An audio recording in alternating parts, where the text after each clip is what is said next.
The Endurance E-Racing World Championship Le Mans 24 Hours is brought to you by DSR Esports Network, Fleet Gaming, Sim Lab, Husingfeld, Simplexity, Acetech, and AMD Ryzen Radio.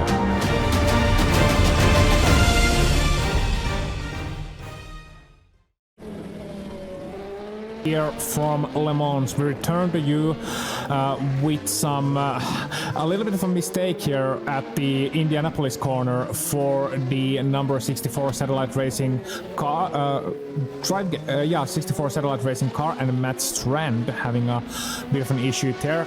Fortunately, being able to get himself back going and back underway here in this race.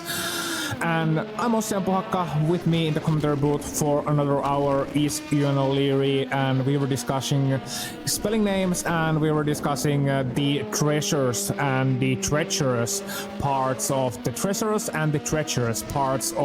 morning time sim racing and morning time endurance racing. These guys still have 5 hours left, and I won't bore you all. And we won't bore you all with a talk of, yet another talk of how this is the time you need to concentrate. Instead, I'm gonna ask you, Ewan, because you've done some sim racing in your time. I've done some sim racing as well. What are some of the things you noticed in your time at endurance racing? What are some of the things you noticed that people do generally at these hours by the time you come into 6 hours to go, 5 hours to go? Are you starting to already think about the finishing position and trying to take it a little bit more easy, or is it at this point, are you still pushing on? Well, it depends who's around you really, and what kind of place you're in. If you're up towards the front at the when the sun, I always say this. I've said this quite a lot throughout the broadcast that I've been on so far. When the sun rises, you really start to realise where you are, and you really start to try and figure out where you're going to be when you get to the end of the race as well. And so you've got to just try and figure things out at that point.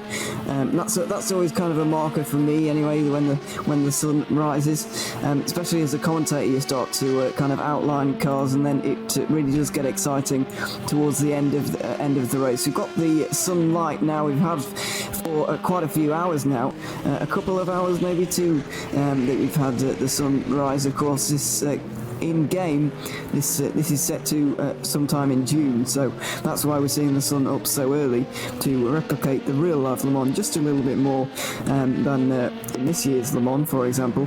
A normal Le Mans we're trying to replicate, of course, but yeah, it's when the sun comes up, things really do start to look around, and you start to think, who can I beat, who's challenging me, and who's challenging our team, as there's a crabbing LMP2 down the straight. But yeah, it's an interesting part of the race. It's wherever everything starts to converge, really. The strategies start to come back together, and it all starts to make a bit of sense once after all of these hours of quite a lot of confusion in terms of strategy. It's kind of all over the place, and then right at the end it all comes together, and we do often get actually a fight for one of the positions throughout the one of the major positions anyway.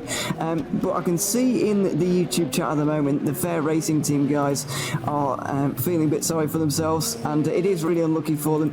Apparently the engine gave up suddenly in 5th gear on the straight. Tim Van Aert giving us that piece of information, so that was a real shame for those guys, and see they're all really disappointed about it, because they were looking on course for a race victory, and a faulty engine has just put paid to it. That's a real shame, and mechanical issues, maybe running that engine a little bit too hot, maybe over revving it earlier on. Also on the top right of your screen, you're seeing another team that has unfortunately run into issues. That's Team Rookie.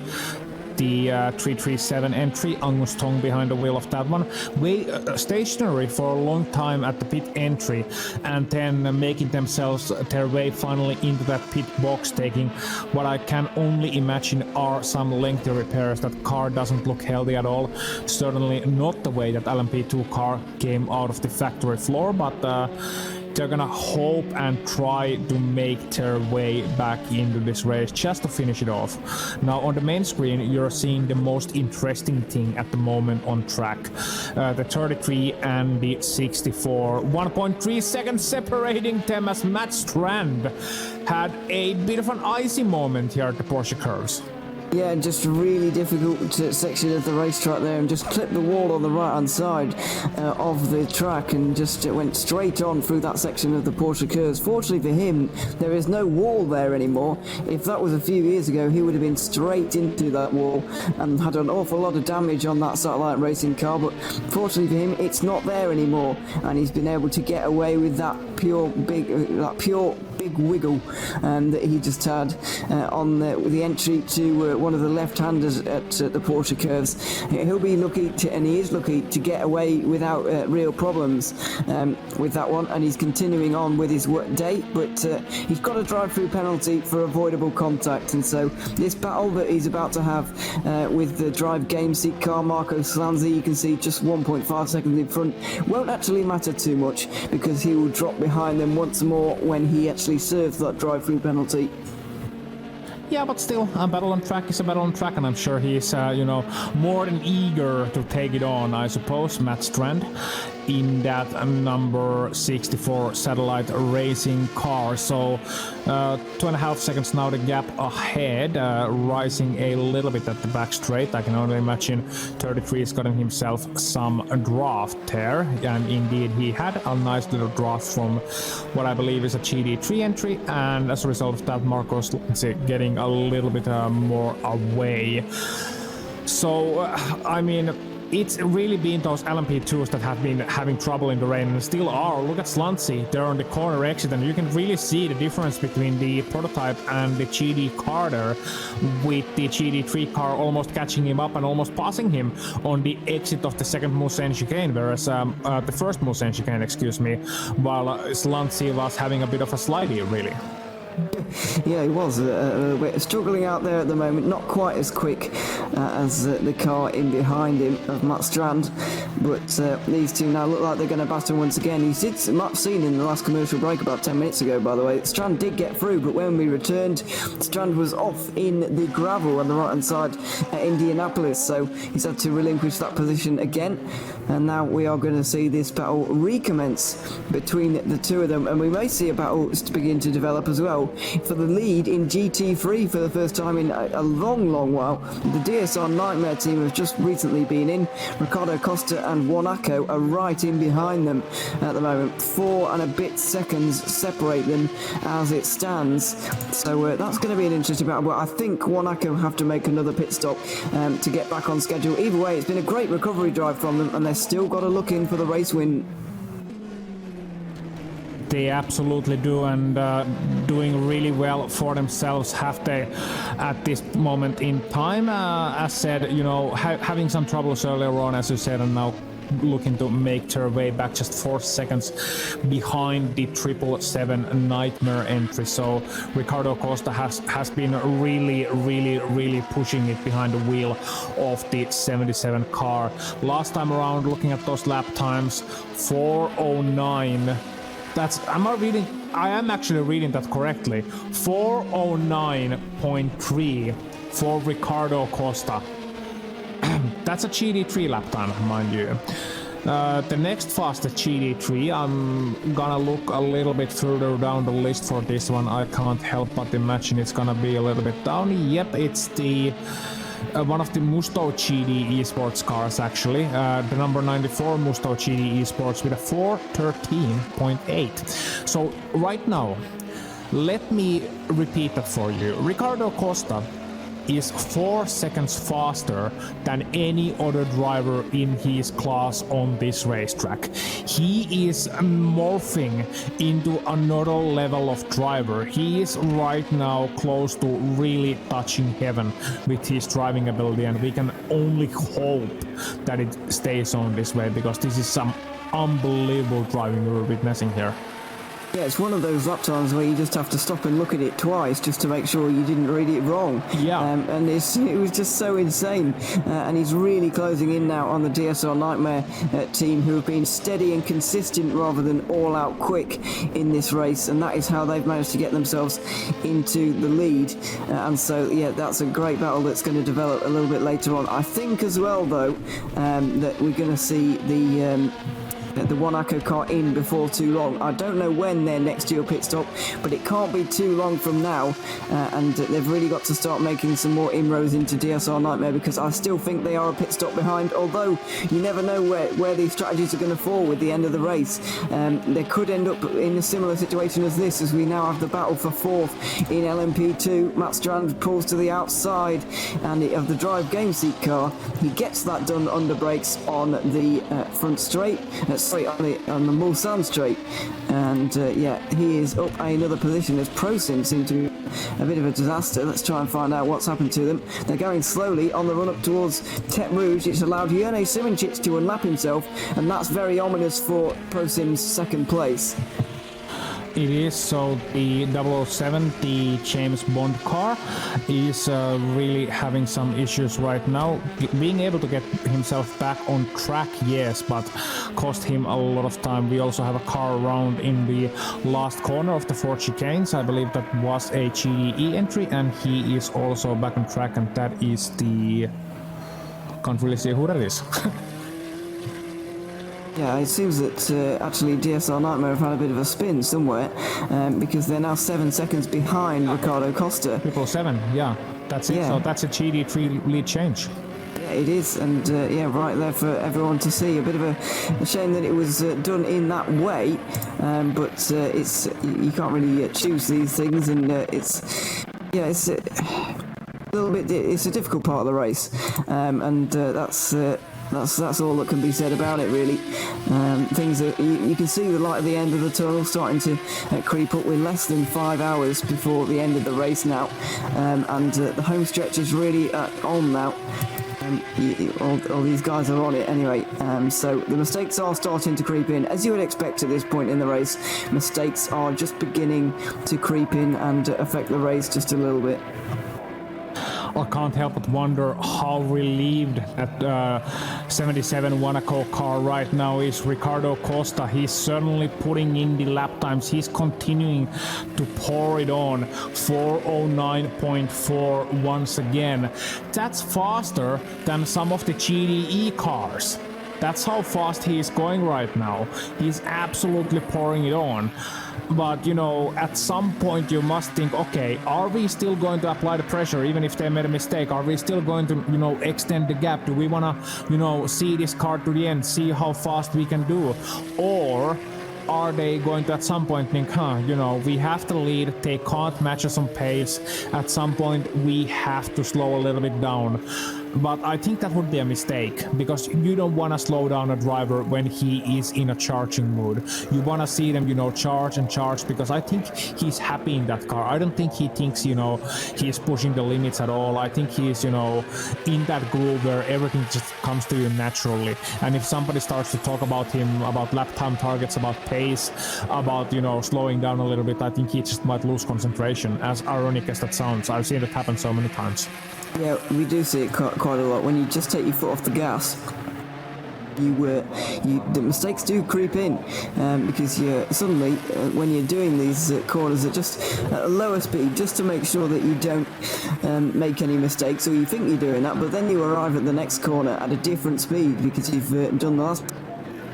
And so that can really play havoc with you. So effectively, you haven't really practiced doing it at that speed, and so you're not really used to it, and you're kind of going in a bit blind. Despite the fact that you're actually going in slower, it can sometimes hinder you, because it's all just a bit different to you from what you've had for the last 18 hours, 19 hours. So sometimes taking your foot off the gas is the worst thing you can do, and I'm sure that Drillers Esports at the front of the field are not doing that, even though they have a 7-lap lead as it stands at the moment. Lap 321 for them at the moment. They're about halfway round. Not going to get a lap record in terms of the distance record that is 413 laps because of the rain mainly, I would imagine, but we may see a hypercar record. 382 laps was set just last year. Will we be able to beat that? Because that race had rain as well, so I think it's going to be quite close actually between the 2 years. Yeah, and we have Team Rookie once again running into some issues. 337 Dylan Tarboton now racing without his Team Rookie Monsters, without his rear wing, so that is a bit of an issue. And they're coming to pit lane, and I'm sure the mechanics down there, skilled ones of course, can do something about the aerodynamics of that car. But yeah, just goes to show you, I think they were damaged earlier on. I think they had an issue. They tried to do a normal pit stop, see if the damaged car can be driven normally, and turns out, well, it bit back, so now they have to do some lengthier repairs. 9th place in the LMP2 class. Currently, yeah, go on. We had one of the hypercars off a very strange place at the Ford chicanes. I've no idea how he's managed that, to be honest. If he's not going for the pit lane, then that's a very strange accident. I can't quite identify who it is, though, at the moment. Just Adam Baldwin is, well, not Adam Baldwin, sorry, but the Duces Motorsport Club car is just behind him at the moment, whoever it was. But coming through the Dunlop chicane now as well. I'll try and work out who it was. I think it was Viaduction, but they were off to the right-hand side, the very right-hand side, and they were actually further to the right than the actual pit entry, which is very weird, especially if you're not going into the pit lane. So I've absolutely not a clue how they managed to end up out there, but they fortunately managed to recover, and fortunately that's one of the few places at Le Mans where the barriers are actually quite far away. The Ford chicanes are quite open, particularly in the right-hand side direction, because that's where the Bugatti circuit is, so he's kind of ended up on a new circuit and not hit anything, and he's been able to carry on, luckily. Imagine the advantage. I mean, you're lapping the Bugatti circuit and everyone else is lapping the full Circuit de la Sarthe. You're just gonna run miles away, basically, trying to find maybe a little bit of an advantage there. But in all seriousness, I think what might have happened there is that they could have touched the wheel on grass, potentially, under braking for the first Ford chicane, and then overcorrected and end up on the right-hand side. I mean, that's my theory. Or they might have tried to avoid an accident or a slow car. That could also be it. But those are the two possibilities really that come to my mind in how and why you would end up at that part of the racetrack, because of course that's not normally the place where you see contacts happen. Well, you see contacts sometimes, yes, but you don't see, too many errors happen at the final chicanes. So with that said, it is really easy to overcook the final chicanes and make an error pathway. So, I've done that a couple of times, getting a bit of a penalty as well, for track limits and all that sort of thing, when you try to find out just how much can you take those curves. Turns out it's usually just a little bit less than you're comfortable with, or a little bit more than you're comfortable with, but a little bit less than you just did. ProSim look like they are having even more issues out there on the circuit at the moment, into the pit lane finally, but didn't do it without bringing out a yellow flag just beforehand, and so they're going to have to watch out now. Ewan Simoncic is in the Burst Edge eSport car, and so he is going to be incredibly fast because he's a very, very good driver indeed. With ProSim are still soldiering on there in second place, having a consistent race, not necessarily the fastest team once again, but they're a very, very consistent team, that's for sure. But they're in the pit lane now, and they're going to be looking over their shoulders, and I certainly would be worried if I had Ewan Simoncic bearing down on me. Even if he's 3 minutes back, I'm still worried about it, because he's just such a good driver that he can make that gap look like nothing, to be honest, with the amount of time that's left in this race. Yeah, and when you're finding yourself in the company of aliens, it can be a humbling experience in that, oh, these guys are so fast, how can I ever beat them? But you're also kind of pressure-free, I find. As long as you don't do anything stupid, you're kind of pressure-free in that, okay, if I lose, nobody's gonna blame me, I'm against Ewan Simoncic. I mean, nobody's gonna blame me if I lose, if I crack a nerve, you know. It just happens. But if, by the off chance, if I do happen to beat him, if I actually can beat that man, then it is going to be, well, basically my career-defining moment. And then you're on the other end of that spectrum, when you are the favorite against the relative nobodies, or the great driver against the good driver, then it can add a little bit of pressure. Oh, when we have a parking lot at the Mulsanne corner with a couple of LMP2 cars, and that looked like the satellite racing entry, actually. Yeah, it was the satellite racing entry, number 64.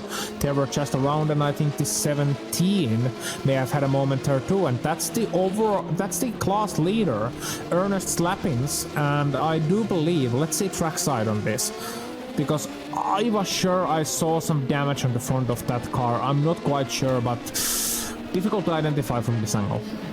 Yeah, it is at the moment, so that is a very interesting moment, but lots of things going on into the Mulsanne Cup. We've seen so many accidents down there over the last few weeks, really, well, not weeks, days, should I say, and throughout this race, as you say, a bit of a parking lot throughout that moment just there, but yeah, it looks like everybody's been able to continue on just fine.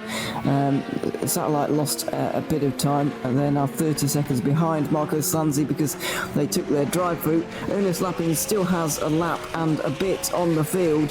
ProSim currently in second, and he's nearly got 2 laps actually on Burst Edge Esports. I believe that he just lost that second lap that he had on that car in that little incident there. So yeah, it's closing in ever so slightly, but they're still, I think it's massively a long shot for Burst Edge Esports to win the race from here.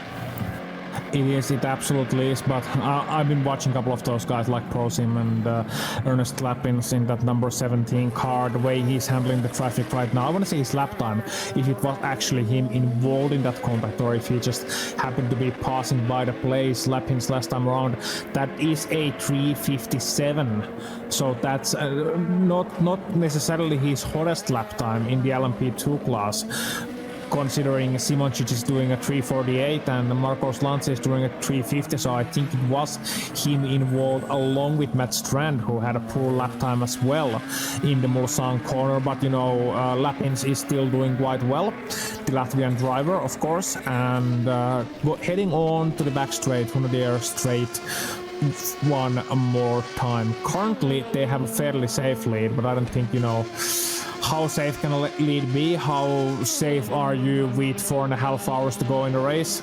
I'm not sure you can call them the winners quite yet. They have to cross the finish line first, especially when Jelena Simoncic is still out there on the track, and you know, he's setting a true benchmark in terms of pace for the entire class at this moment. He is indeed, yeah, in third place at the moment. I thought that they were going to struggle to get a podium at one point, actually, but they've really recovered quite well from their issue that they had with Dennis Jordan through the middle of the night. It's allowed drillers to get from the front to the field to the back of the field and then back to the front again. They've had a real yo-yo of a race, really, and it's good to see them finally getting their just rewards up there in 6th overall. They're not home and dry, though, as you say. They're still they've got a laps lead, but incidents like what we just saw down at the Mulsanne corner can still happen, and there can be a real tie-up. You can get caught up in somebody else's accident. It might not even be your fault, but you can get caught up in an accident in any way, really, and it can take you by surprise quite often, allowing either ProSim or Burst Edge or somebody a bit further down to actually take the victory here. So yeah, it's these guys are going to have to stay on their toes for now, but I'm pleasantly surprised by ProSim, actually. The 007 car, I don't believe they've been in LMP2 yet, but they did do some of the races in the previous EEWC round rounds in the GT3 category.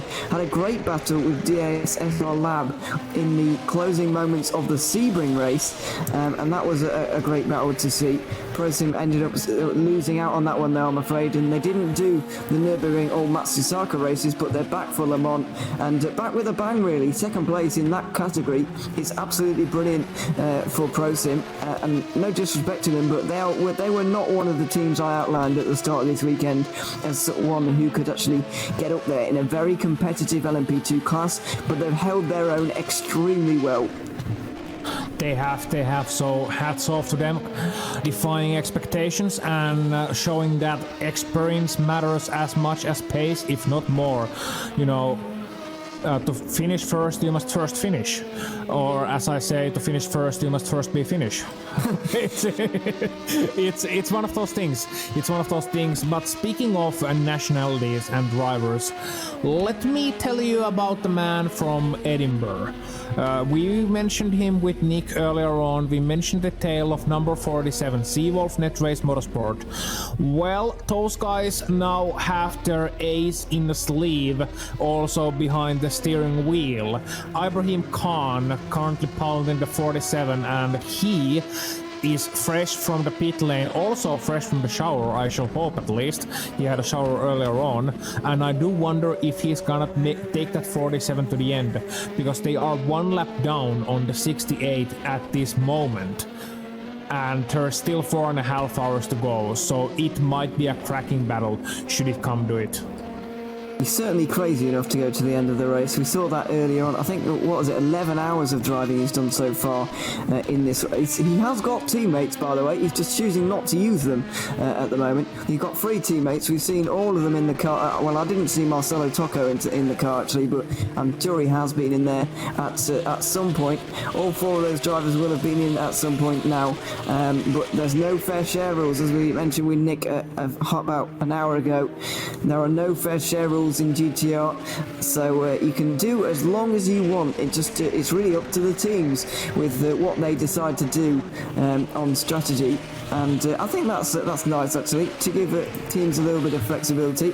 You can do the whole 24 hours if you like, I suppose, but I don't see why you want to. You can't, because you have to have 3 drivers in a team.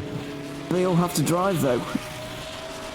Yeah, they do all have to drive. I think you have to sign up with 3, and I think they all have to drive. Of course, what you can do is one guy doing the pedals, one guy doing the steering wheel, and one guy doing the gestures to other drivers. I think that's just overcompensate. I think they struggle enough already with the amount of people they've got. They don't need 2 people on driving at once. That would be a nightmare. but it would be interesting as a bit of a challenge. But they. I think you just solved the mystery of 777 team name. You know, they have one which is a dream team and one which is the nightmare. I think we know it now. Guys, your secret is out. Yeah, it is just a little bit at the moment. In GT3, Monaco are still leading by, but it's by 25 seconds now, and they're continuing to extend the margin. And what a recovery it has been from them. They were leading by such a big margin before they had their issue. Can't remember when it was now, but it was some kind of connection issue for Boya Milan, and they dropped 6 laps behind at roughly midnight last night, UK time. They were about 6 laps behind the race leaders at the time, which were DSR Lab, the 45, and now they are back at the front again. It just shows how many issues there have been in that class, but also how good Monaco have been as they come into the pit lane.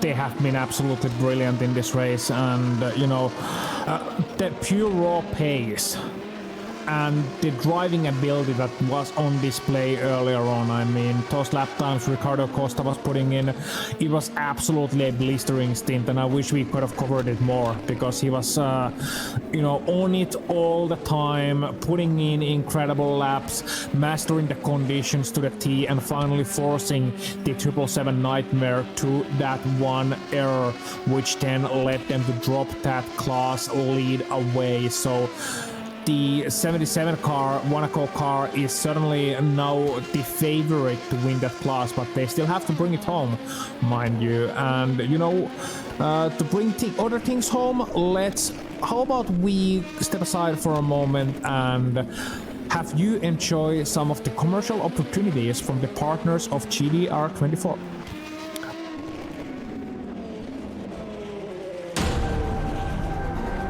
The Endurance E-Racing World Championship Le Mans 24 Hours is brought to you by DSR Esports Network, Elite Gaming, Sim Lab, Husingfeld, Simplexity, Acetech, and AMD Ryzen Radio.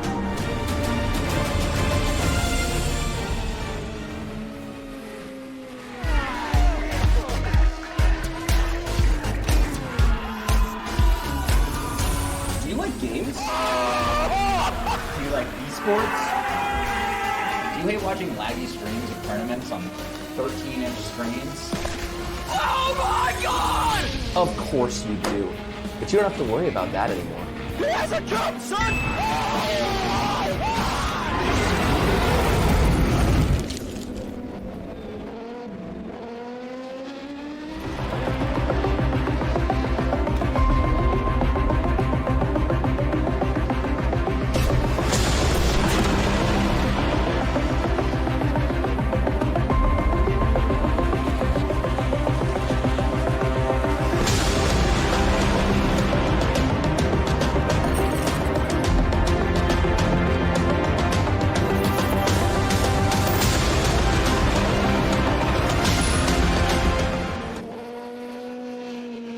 Simplexity is a Danish designer and manufacturer of high-grade sim racing platforms. Their 3 different levels of platforms come in a variety of colors and configurations. Choose from the V4, built from 40 by 40mm extruded aluminium profiles, the V8 built from 80 by 40mm profiles, and the high-tier V12 built from 160 by 40mm extruded aluminium profiles. Prices range from 470 to 750 euros. Go to facebook.com/simplexity.eu and start a messenger chat to inquire more about the options for colors and customization.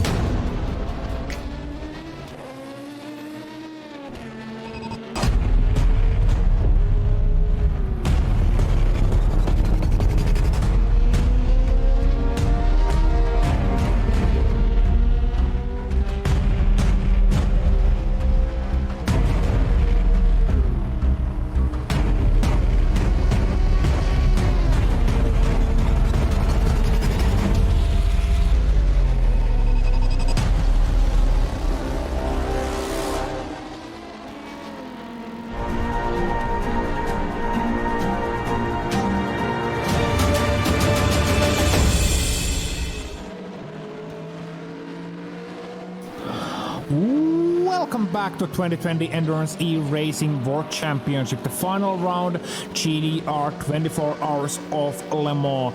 And you join us, myself, Ossian, Puhakka, and Ewan O'Leary, from some wonderful pictures. The rain has fallen, but it has steadily made this race more interesting. Davide Arduini driving the 33 driver game seat car, currently sitting in 4th place of the LMP2 class, just some 35 seconds ahead of Matt Strand in that satellite racing entry. They had a bit of a battle earlier on. Matt has dropped a bit of ground since then, but I do believe he has also served his penalty we mentioned earlier. And here is the man who's leading the hypercar class, leading it overall. Number 10, Jérôme Guekel in PINSIM Drillers Esports. And Ewan, it's been an absolutely breathtaking race for those guys.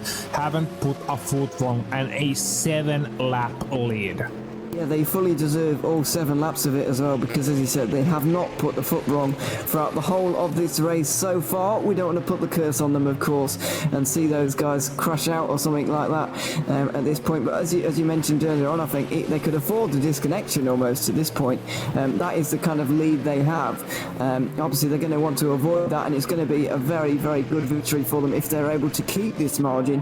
And yeah, they're just on that 7 laps, if you see what I mean, at the moment. They're just They've just ticked that off on Bradley Brookies, who's driving the E-Team Brit car in second in Hypercar. Third is Ibrahim Khan, trying to chase down the Team Brit car. He could well be going to the end of the race, despite having done 11 hours so far. He's going to do about the final 5, I think, and end up doing about 16 hours of this 24-hour race. That is not a lot of time out of the car, and you almost wonder if he's going to give anybody else a chance. But as we've been mentioning, he is the fastest driver in that car, and so he wants to be driving it, and he wants to get his team a second place.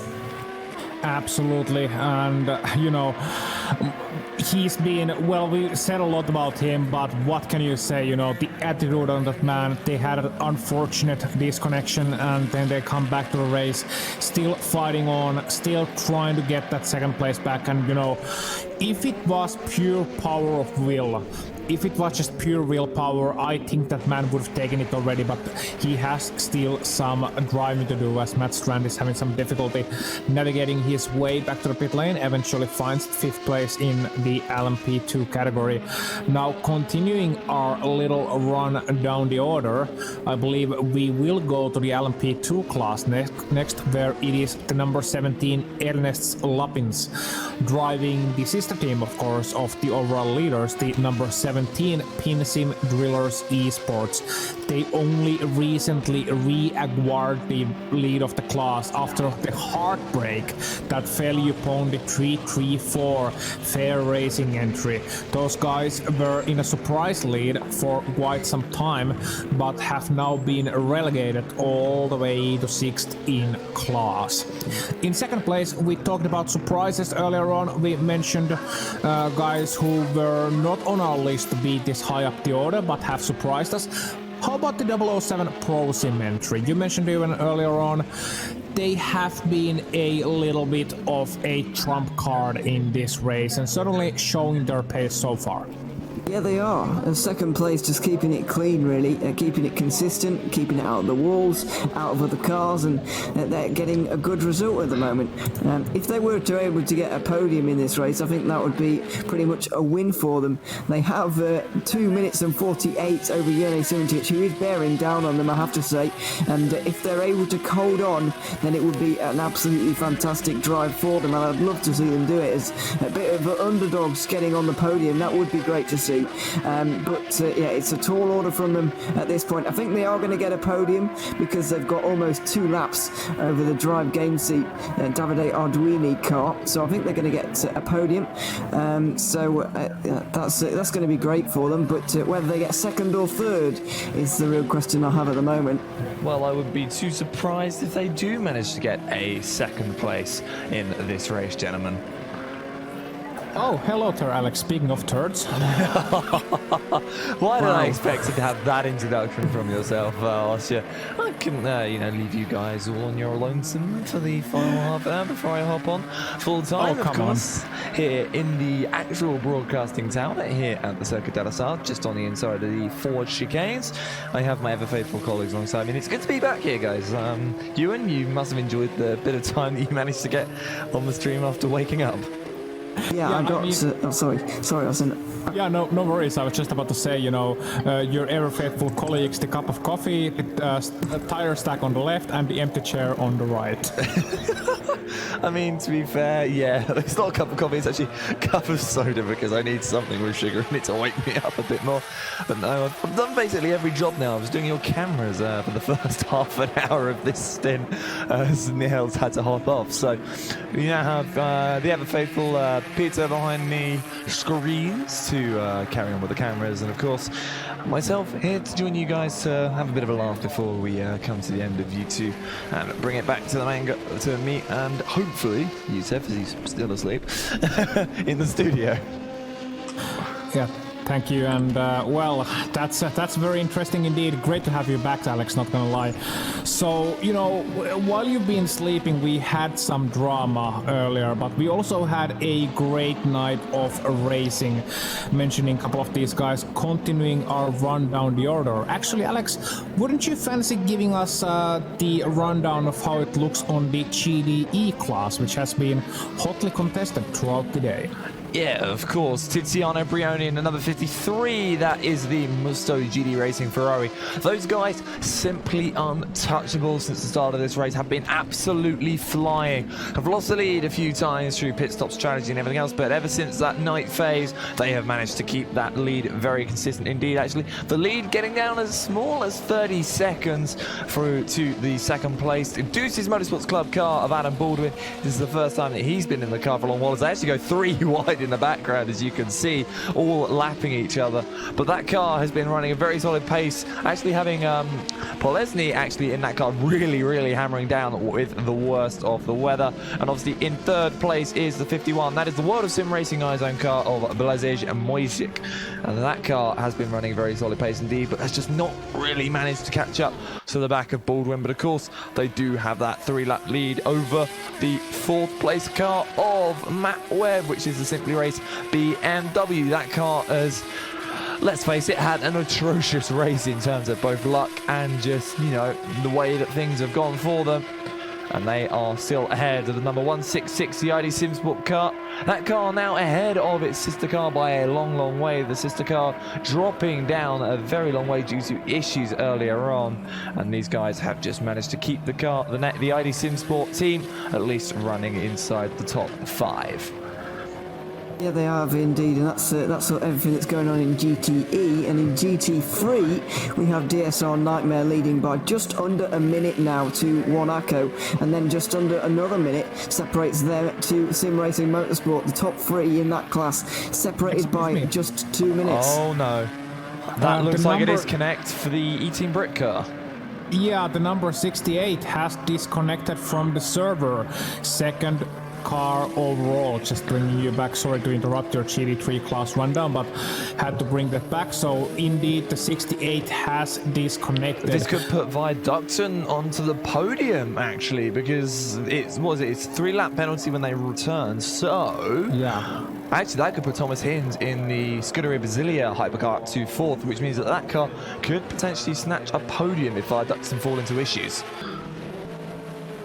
Yeah, to be honest, I can't remember the last time Thomas Hinds wasn't driving that Scuderia Basilia car ever. He's still going, and props to him as well, because he's done a fantastic drive through the night, the Australian driver. But very unfortunate for E-Team Brit, who've driven a near perfect race to this point. Obviously not quite as pacey as Drillers, but it looks like Ibrahim Khan is finally going to get his long wished for P2, Ossian. Yeah, that's what they have. So we'll have to see what Ibrahim Khan can do from here on out. And now that he can see his target, and he will have his target, will he continue to pour it on? Well, Alex, we talked about Ibrahim Khan with Ewan here earlier, and I think you'll agree when I say that he's the kind of driver who usually has a bit of trouble finding the brake pedal in terms of pure raw pace. So I think we're gonna see some fantastic driving from this man. Oh, sorry, the 337 has just had a pretty big accident coming down the S's, and it's missing its right rear wheel, and that it's gone back to the pit lane. That is going to be a heartbreak for them, I think. 9th in class at the time, but just lost it coming down the hill. A very easy place to lose it, I have to say. Yeah, they've escaped back to the pit lane, I think, now, and that's going to be big damage for them. Sorry, carry on, Alex. I was going to say, Ibrahim Khan is one of these drivers that when he finds the pace, well, it's pretty simple for him to manage to get that car, you know, very fast indeed. But of course, he is one of these guys that is relatively aggressive in terms of his overtaking, in terms of his lapping. So he's one of these guys that you know, it's that trade-off. Do you trade off, you know, the raw speed for the potential issues that could arise from how he laps people or how he overtakes? But from how he's been driving here, he's been driving pretty flawlessly.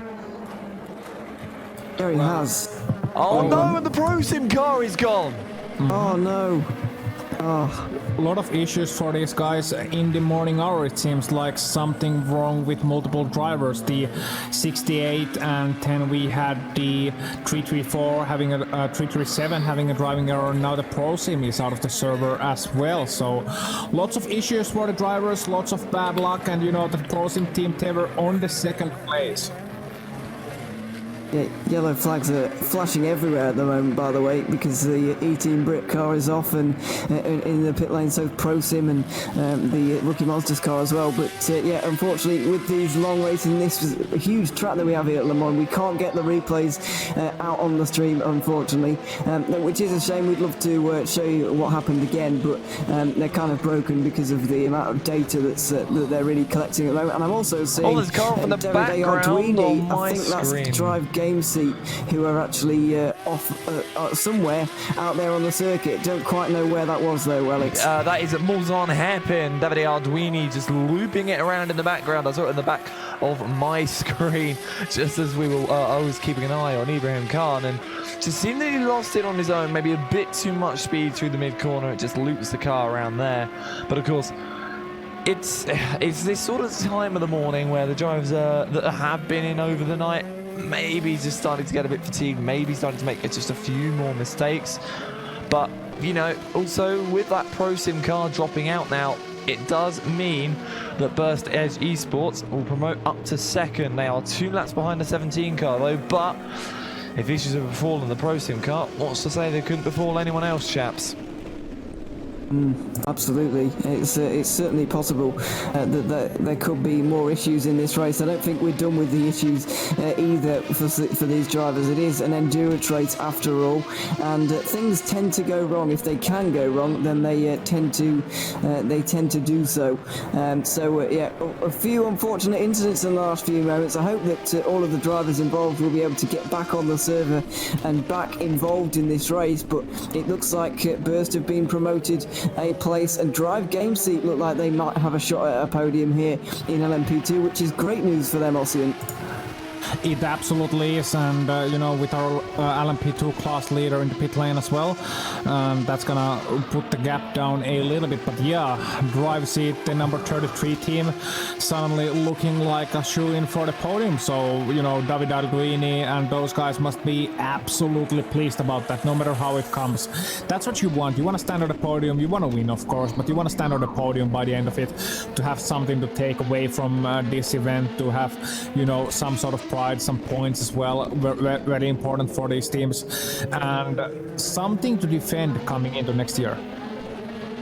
Just getting reports of rain, by the way. 2 millimeters of rain is actually falling on the circuit at the moment. So, oh, it just stopped. Sorry, there has been some rain, and yeah, 2 millimeters of water have been dumped onto the circuit in the last 10 minutes or so. So that could be why there's been a recent increase in crashes. But just before everything kicks off again, I'm going to try and finish this GT3 lead out, this GT3 rundown, before things actually get crazy again. So as I mentioned, Nightmare leading, Monaco second, Sim Racing Motorsport in third. They've got 2 laps over the championship leading and possibly championship winning DIS SR Lab team, the 45, and then Glam Racing are in the 5th position with Lee Russell driving at the moment. The gap is about 2.5 minutes between those two at the moment.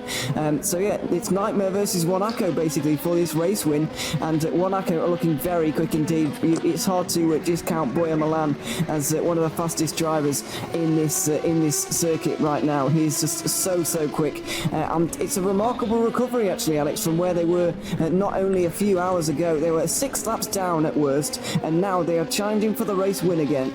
Yeah, that car has been insanely fast here, especially in the closing stages of this race. That Monaco GT3 car, the 77 Taco Time car, currently piloted by Borja Milan.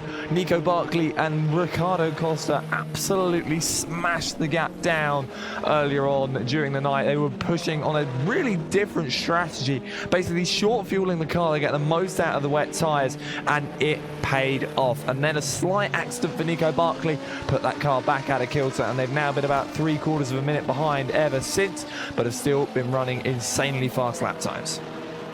Yeah, they have indeed, and currently in the green room at the moment is Andy Tucker of Team Brit, so it'd be interesting to get his thoughts on everything that's happened in the last few moments, because I'm afraid it's not been a good last few moments for E-Team Brit. Andy Tucker now joined us. Just talk us through what has just gone on there, because as I mentioned, not the best time of things in the last few moments for you guys. 'em. Oh, mate, I am absolutely gutted. only way I can put it is our engine blew coming down towards. I'm that mind blown. I can't even remember which corner it is. Indianapolis, 7th gear, and yeah, it just died. Absolutely died on us. What do you think? Sorry. Happened. You know, we don't know why it's happened. There's no reasoning for it. There was no savage downshift or anything like that. We were in 7th gear when it happened. Still weren't even close to the rev limiter. So it makes absolutely no sense to us at this moment in time.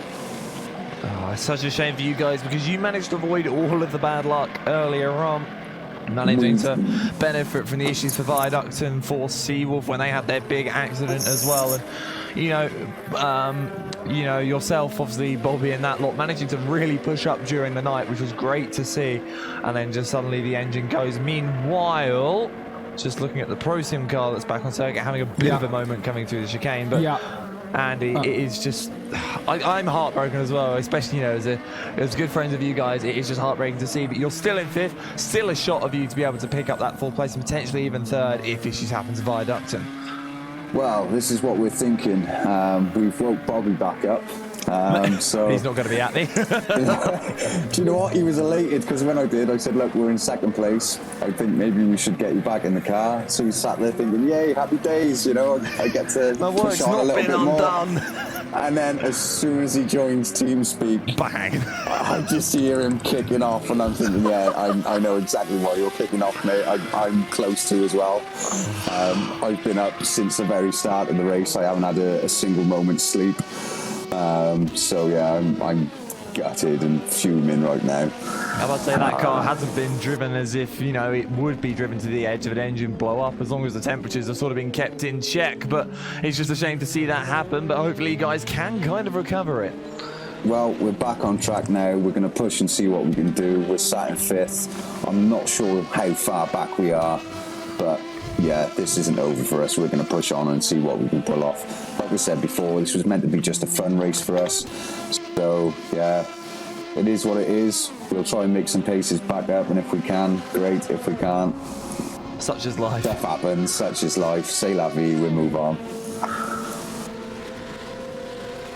Yeah, absolutely. So, yeah, Andy Tucker of E-Team Brit, thanks very much for coming up to talk to us. I know it's a difficult time, but either way, you still found the courage to come up and talk to us. So, yeah, and tell us what's happening down there. So, thanks for that.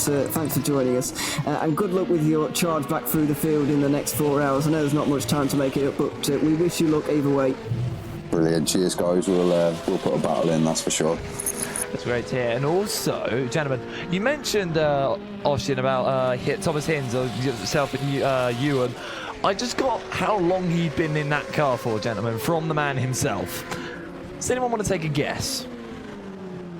Are we going Price is Right rules? Yeah, we'll go Price is Right. We're not going over. Yeah. I'm going to say 6 hours. Ewan? 12 hours? Okay, no, it's not 12 hours, otherwise he would have been in the car at 7 in the evening last night when David Junt was in the car. No, actually, Ossian, you weren't far off. It was 7 hours, we think, he said. So, in a row? Yeah, in a row, in all at once through the night. Oh my goodness me. I mean, he is used to doing long stints, is Hinsey, and he always has been one of those guys that gets used to sort of settling in, and he actually gets better over a long run. But that car now is under the control of David Junt, the Swiss driver. Now in a Scuderia Basilica in 4th. 2 laps back to the car in front, which is the number 4 Viaducton. Potentially could claim it back though, could claim that 3rd back though. I'm just, completely gobsmacked at that. Hinds' stint there, I thought he was in for a long time. It seemed like a while anyway. I mean, if you think that's bad, I mean, David Junt, for me, has driven like 10 hours out of a 12-hour race in the row once. Oh, yeah, did you? Somebody told me about that earlier, actually. Yeah, that was pretty crazy as well. I certainly wouldn't do that. I wouldn't be able to drive for more than 2 hours, really, without melting into my chair. So, you know, it's truly phenomenal, actually, these guys. Keeping their concentration up for this amount of time really is a great effort from them, Ossian. It absolutely is, and you know, a couple of stories from drivers going on long stints. We know those couple of crazy people who, you know, stream full 24-hour events, whatever, for charity. But I remember this Finnish guy, and I'm talking about Finns again, I know, but 90% of the people I know are Finnish, okay? So, you know, and I don't mean they're done either. So there was this guy, still is actually around, called Pekka Tuomainen, and nobody knew who he was. This was 2015. It was a Sebring 12-hour event, sim race, and we noticed that he's, you know, in the broadcasted event, been in the car alone for some 8 hours or so, and nobody knew who he was, mind you. He was just a little bit of a bizarre name to all of us, but doing really well, like top 5 in class, driving alone in a McLaren GT3, and so we contacted him because we were an experienced sim racing team, Glacier Racing actually, and we were like, hey, you are aware that you cannot finish this race alone, right? Because there's the fair share rules and all that. You get disqualified if you drive this race alone until the end. And he was like, oh, I'm not aware. And you know, we got a couple of people on our team speak, we can finish the car for you, just enough to get the fair drive limit, you know, so you can actually get the top 5 result, the potential podium you're going for. But he didn't have the passport set correctly, so nobody could join his team, and he still drove the entire 12 hours. I think he finished P number 3 or something crazy. Jesus. Yes, and he got the disqualification for it. That's harsh. I would have given it to him either way, but yeah, I know there's always fair share rules in most races. Actually, it's one of the kind of unique things about GTR 24 that you don't actually have to set a number of hours for any of your drivers. Actually, you can kind of do what you like, and they'll be fine with it. Hence why you can do 7-hour stints like that if you want to. Of course, it's all about giving track time to the driver. That's what they've all got, and that's what they'll get next season as well, with 6 24-hour races in one season. That's over 140 hours of racing alone, never mind official practice, qualifying sessions and all of that. An awful lot of track time that you get over a season, obviously all ending with the LAN event next year in late October, and yeah, we hope we'll be able to put that show on. I think we will, but I don't want to jinx anything, so we'll just keep our fingers crossed for now. But either way, that's next season. This is now, and yeah, we've still got Drillers Esports leading in Hypercar and in LMP2, and the rain is coming down again, it looks like, at the moment, Alex, or it was a few minutes ago anyway. Yeah, it is indeed. And well, what we do also have coming down is is one of our remaining ad breaks we have, and I can just see my colleague in the background getting himself ready, and Ewan, Ossian, thank you guys so much for taking us through the night. It has been an absolute pleasure having you guys with us as always, and we will see yourself, Ewan, back at the end of the race for the post-race interviews. Yeah, I'll be there just to interview and hopefully at least get the class winners on the line to have a bit of a chat with them. But hopefully maybe some guys who finished on the podium as well, and maybe the championship winners as well. So yeah, I'm looking forward to that. I'll be back. I think I'm going to go and have a quick nap and then get myself ready for those post-race interviews a little bit later on. But yeah, I've had an absolute wonderful time doing this once again, and yeah, I can't wait to be back next season as well. Yeah, exactly. And Ossian, again, it's been a pleasure, my friend, and can't wait to have you back on set with me once and again in the future. Thank you, and sorry. Sorry. Right, we're going to throw into a quick commercial break. When we come back, it'll be myself and Yusuf to take you through the final 4 hours of the race here for the finale of the GTR 24H Endurance E-Racing World Championship Le Mans 24 Hours.